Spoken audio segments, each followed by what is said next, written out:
Okay, so we're diving into something a lot of you guys have been asking about, how to become fluent in English, and specifically in like a really short amount of time. Yeah, a rapid approach to English fluency. Yeah, and one of our listeners was kind enough to share some material from Fluent ProHub, and they have this whole system for becoming fluent in just 21 days. Wow, 21 days. So we had to take a look at this. That's a pretty ambitious goal, right? Right, so 21 days to fluency. You know, we're always up for analyzing these kinds of accelerated learning programs.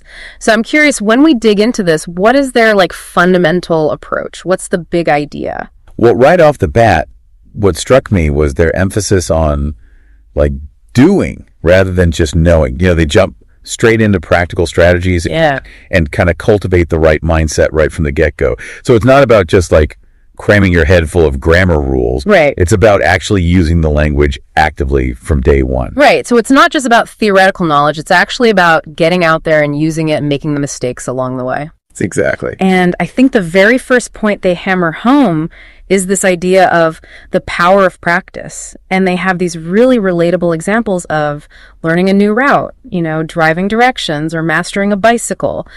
And you wouldn't think those would necessarily tie into language learning, but how are those analogies so crucial to their method? Well, if you think about how we actually learn any kind of skill, Right. both of those examples involve a certain degree of initial clumsiness. Sure. Yeah. And you're definitely going to make mistakes along the way. Right. Yeah, you're going to hit some curbs. Right. You wouldn't expect to navigate a new road perfectly the first time, and certainly not ride a bike without maybe a couple of wobbly moments in the beginning. Yeah, you'll fall a few times for sure. And so what's really key here is this mental shift that they encourage. Okay. These stumbles, these mistakes. They're not failures. No, that's interesting. They're actually essential feedback. Okay. In fact, the Fluent ProHub material puts it really plainly. Mistakes are not failures. They are steps towards fluency. I love that. You know, so think about it. When you're riding a bike, you adjust your balance based on those wobbles. Right. And similarly, every time you make a grammatical error, or maybe use the wrong word in English, Yeah. a native speaker's reaction, or even just your own realization, that gives your brain the information it needs to kind of fine-tune your internal understanding of the language. I see. It's like those little course corrections. That's a great way to think about it. Yeah, you're constantly making those micro adjustments Exactly. as you go. Yeah. So I guess what we're saying is it's not about being perfect right out of the gate. It's about getting on that linguistic bicycle and, you know, maybe being okay with a little bit of a wobble. Exactly. And I think that's got to be really encouraging for our listener, Yeah, for sure. especially if they've, felt held back by this fear of not getting everything perfectly right. Right. If you wait until you're perfect, you'll never speak. Exactly. You'll never get on the bike. And what I find really powerful is how they reframe those errors. It's not like they're these roadblocks that, stop you in your tracks. Right. They're more like those bumps in the road that teach you to steer better. I love that. It's almost like they're saying, just as a child doesn't give up on walking after falling down. Right. Yeah. Shouldn't give up on speaking English because of a few mistakes. Exactly. Yeah. It's part of the process. Exactly. You have to embrace those stumbles. Absolutely. So, okay, active practice, with all those wobbles included, that's kind of the foundation, it seems like. Yeah. What's kind of the next crucial element that they build upon in this 21-day, plan for rapid fluency? Well, the next thing they talk about is this idea of creating an immersive environment. Okay. And they start by, mentioning this ideal scenario of being surrounded by English speakers. Right. Maybe living in an English-speaking country. And yeah. What makes that kind of total immersion so powerful for learning a language in their view? Well, I think it's that constant exposure, right? Yep. Like you're hearing English everywhere you go, whether you're, in shops or on the street or on TV. It almost forces your brain to start engaging with the language just to navigate your day-to-day life. Exactly. It's like being thrown into the deep end of the pool. Right, exactly. Yeah, you have to swim. And what I found really insightful here was their comparison to how babies learn their first language. They're not sitting there with textbooks and, having grammar rules explained to them. Right, it's all just absorption. It's all absorption. It's just this constant stream of auditory input and repetition. Right, and then eventually they start to make those connections and start speaking. Exactly. And so Fluent ProHub suggests that even if you can't physically travel to an English-speaking country, you can still tap into this natural learning process by immersing yourself in English as much as possible in your own environment. Right. And what's interesting is even if you don't understand every single word, just being exposed to language that you mostly understand, that's how your brain naturally picks up patterns of vocabulary. I see. So it's kind of like we can almost trick our brains into absorbing English. Right, yeah, I like that. I like that framing. So for our listener who, might be based somewhere where they don't have a lot of English interaction in their daily life. Right. What are some concrete ways that they can start to create that sense of immersion without, hopping on a plane? Absolutely. So they suggest some really tangible things. Okay. Like changing the language settings on their phone. Oh, interesting. Okay. And all their devices to English. Okay. Really consciously choosing to watch movies and TV shows in English. Right. Listening to music and podcasts in English. Just making English this constant presence in their daily sensory input. So you're basically making English the dominant language in your immediate environment as much as possible. Exactly. Okay. I like that. That's really actionable. Yeah. Cool. So we're actively practicing. We're creating this English-rich environment. Right. What's the next step in this fast track to fluency? Okay, so the next really important shift that Fluent ProHub emphasizes is this idea of thinking in English every day. Oh, that's interesting. And they point out that, if you're constantly translating in your head from your native language to English and back, yeah, it really slows down your speech and it makes it sound a little less natural. Right, because you're trying to fit your native language into the English framework, and that doesn't always work so well. Exactly. Yeah. So what they're really getting at is, can you cut out that middleman of translation? Okay. Can you start to train your brain to link concepts and ideas directly with English words and phrases? Right. So you're not going through that extra step. Exactly. Of translating. You're going straight to the English thought. Right. And what I found really helpful was they give some very practical exercises to help with this. Okay. Like what? Simple things like describing your morning routine to yourself in English. Oh, okay. As you're doing it. As you're brushing your teeth. Right. Or just kind of internally narrating your day in English as it unfolds. Yeah, that's interesting. I like that. So, for example, instead of thinking to yourself in your native language, oh, the weather's really nice today. Right. And then translating that, yeah, you would immediately think, the weather's nice today. Okay, yeah, just go right to it. Go right to the English thought. And I think for a lot of people, that sounds like a big mental shift. Yeah, it is. It is a different way of thinking. Yeah. Do they have any tips for making that leap from constantly translating to, thinking more directly in English? They do, and it really comes down to this idea of consistent self-talk. Okay. That internal monologue that we all have going on in our heads. Mm-hmm. And it's about consciously switching that to English. Okay. And that might feel awkward or slow at first. Sure. But the more you practice thinking in English, the more automatic it becomes. So it's like building that habit. Exactly. It's building that habit. And they even compare it to things like learning to type or play a musical instrument. Oh, interesting. Initially, it requires so much focus and concentration. Mm-hmm. But with repetition, it starts to become second nature. Right. And then you don't even think about it. You just do it. You just do it. And I was even thinking about it like, imagine your brain has two separate rooms for languages. Okay. Translating is like going back and forth between those two rooms every time you want to say something. Oh, I like that. But thinking directly in English is like setting up shop in the English room. Right. Just stay there. So your thoughts are flowing directly in that language. That's a great way to visualize it. I like that. Yeah. Okay, so we're, striving to think in English more and more. Right. But then there's the whole other issue of actually speaking it out loud and inevitably making mistakes. Right. Which I know is a huge hurdle for a lot of language learners. Absolutely. It can be so intimidating. It is. So what's the Fluent ProHub's advice on this whole idea of, active speaking despite imperfection? Yeah. How do they address that? Well, they really go right at that fear of making errors. Okay. And they do it with these really relatable analogies. They ask, would you stop walking just because you stumbled once? Right. Would you give up on driving after making a wrong turn when you were first learning? No, of course not. Of course not. And so the implication is clear. Those mistakes, They're part of it? they're unavoidable. Yeah. And they're actually essential parts of the learning process. Yeah, you can't learn without them. You can't learn without them. Yeah. And so it's about becoming comfortable with the fact that you're not going to sound perfectly polished Right. from the start. Yeah. And embracing those imperfections As a necessary step. as a necessary step forward. Yeah. And what I think is really encouraging is that they emphasize that even with mistakes, communication is still possible. Right. And it's still the primary goal. It's the goal. Yeah. And so they really advocate for, putting yourself out there and finding opportunities to speak. Right. Even if it's with a language exchange partner online. Yeah. Through one of the many apps or websites that are available. Yeah. There are so many resources out there. So many resources. And it's just about getting those words out. Yeah. Even if the grammar isn't perfect. Right. Just getting over that fear. Exactly. Of making the mistake and just doing it. Absolutely. Perfect. So we're talking about active speaking, but then there's the other side of the coin, which is listening. How important do they emphasize that role of listening in achieving fluency? They present listening as absolutely fundamental to developing natural sounding speech.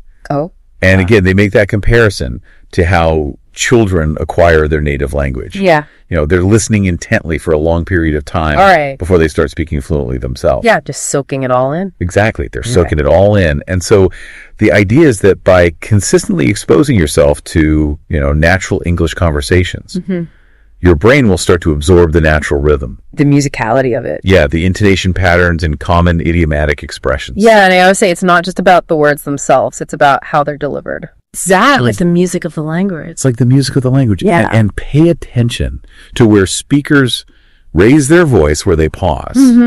Those subtle cues are really key to natural sounding speech. They are. They're so important. And a lot of people overlook that when they're learning. Yeah. And they focus so much on grammar and vocabulary. Right. That they forget about that musicality. Right. Yeah. So I guess what you're saying is I finally have a valid excuse for binge watching all my favorite shows. It's homework. In a way, yes. I love it. That consistent auditory input is really powerful. Okay. It's helping your brain recognize recurring sound patterns. You know how words are typically grouped together? Even different regional accents. Right. And so they recommend a variety of resources, everything from movies and TV series to YouTube videos, podcasts. And they stress that even partial comprehension is beneficial. Okay, so you don't have to understand every word. You don't have to understand every word. Just getting that exposure. Yeah, it's about the exposure. Yeah, over time, your understanding will deepen, and you'll naturally start to incorporate those patterns into your own spoken English. I like that. So it's a more passive form of learning, but still really valuable. Absolutely. It's still active in a way because your brain is doing a lot of work. Yeah, that's true. Even if you're not consciously aware of it. So, okay, listening is crucial for absorbing that natural flow of spoken English. Right. But what about actively, expanding your vocabulary? What does the Fluent ProHub have to say about that? Well, what's interesting here is that they emphasize reading materials that genuinely spark your interest. Okay. Rather than sticking to, traditional language textbooks. Well, that's good advice. Yeah, they suggest examples tailored to different hobbies and interests. Okay. So if you're into sports, you could read sports articles. Oh, yeah. If you're into technology, you could read technology blogs or even fiction novels. Right. And the core principle here is that you're far more likely to remember new words and phrases when you're engaged with the content. Enjoy it. Yeah, because you're seeing those words used in a meaningful context. So it's not just memorizing lists of vocabulary, it's seeing them used in actual real-world situations. Exactly. And, it makes the process of learning vocabulary so much more enjoyable. It does, and it makes it stick more, I would imagine. Absolutely. Because you have that emotional connection to it. Yeah. So if our listener is really passionate about, let's say, cooking, reading English language recipes and food blogs would be just as valuable as, sitting down with a vocabulary flashcard deck. Absolutely. And it's probably a lot more fun. Way more fun. Yeah. Yeah. Awesome. So we've talked about the active skills, speaking, writing, and the more receptive skills, listening, reading. Right. What specific role does the Fluent ProHub say that writing plays in this 21-day push for fluency? They argue that writing can really help you organize your thoughts in English. Okay. Speaking can feel very spontaneous. Right. It's in the moment. It's in the moment. You don't have a lot of time to think. Exactly. But writing forces you to consciously think about grammar rules, Yeah. sentence structure, Yeah. the words you're choosing. Right. You have to slow down. Yeah, you have to slow down. And that really helps to solidify your understanding I see.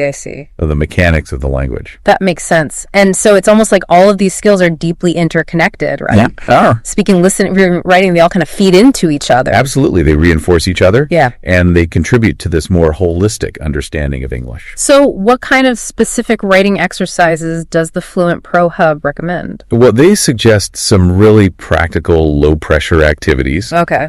Things like keeping a daily journal in English. Oh, Even if it's just a few sentences, right. maybe writing social media posts or comments online in English. Oh, that's a good idea. And the goal here is just to regularly engage with that written form of the language, which will then contribute to, clearer, more structured thinking when you speak. I can see that, yeah. When you're writing, you have to be more deliberate Yeah, with your thoughts, and that translates into better speaking. exactly. It's like a mental workout Right. for your English. Yeah. I like that. Okay, so we've talked about a lot of different strategies, but what about those times when you don't have someone to practice with, directly? Does the Fluent ProHub have any suggestions for that? They do, and this is where it gets a little unconventional. Okay. They actually suggest practicing conversations solo.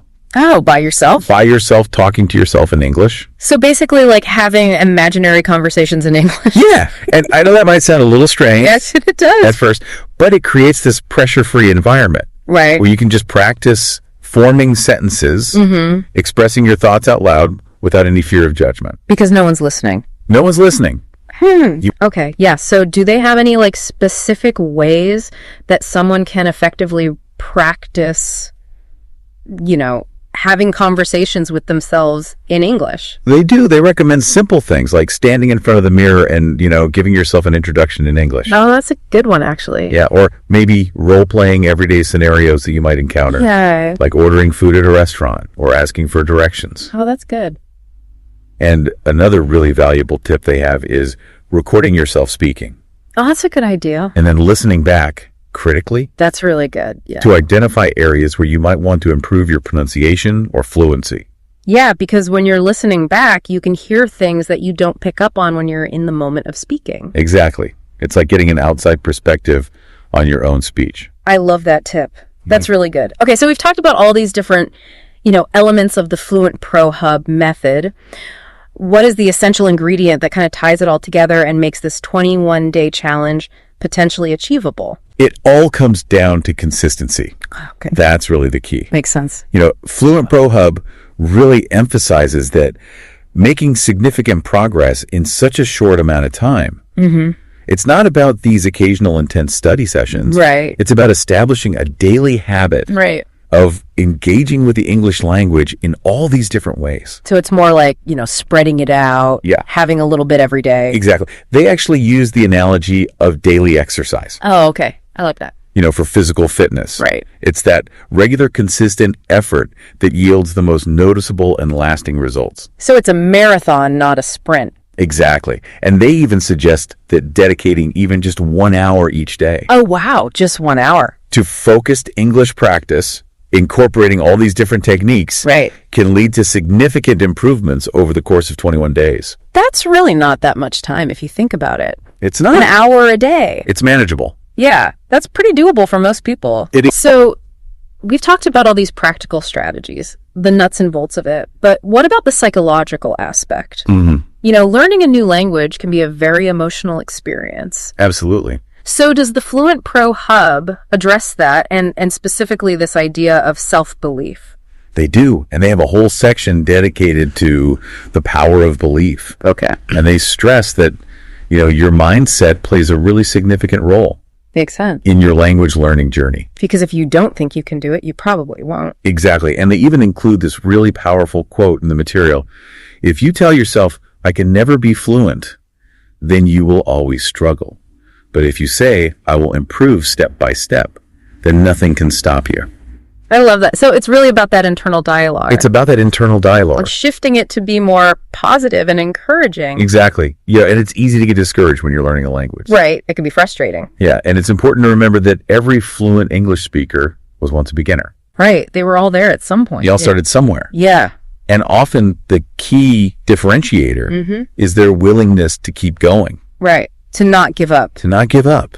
To embrace the challenges and to believe that they can do it. To have that self-belief. And so cultivating that positive growth-oriented mindset can make those inevitable hurdles feel less intimidating and more like stepping stones on the path to fluency. That's a great way to think about it. Yeah. So to kind of sum up for our listener who's, eager to improve their English speaking skills and they want to do it quickly. Right. The Fluent ProHub method basically boils down to consistent daily practice across all those core skills. Right.